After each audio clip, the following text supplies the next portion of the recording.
Toshkent Rossiyaning poytaxtimi yoki O'zbekistonning? Belgiyalik jurnalist xalqaro anjumanda ruscha murojaatdan ranjidi. Men onlara Özbekçe cevap verdim. Ben onlar bilen fakat Özbekçe gaplaştım.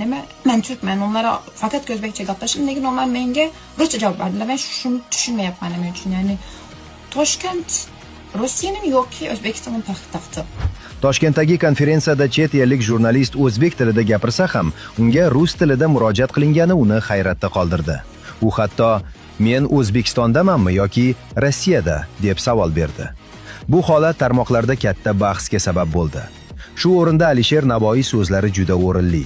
Til millatning jonidir. Til tanlovi bu shunchaki muloqot emas. Bu hurmat, madaniyat va o'zligini namoyish etishdir. Savol esa o'sha: xalqaro sahnada O'zbekiston o'z jonini, ya'ni tilini qay darajada himoya qila oladi?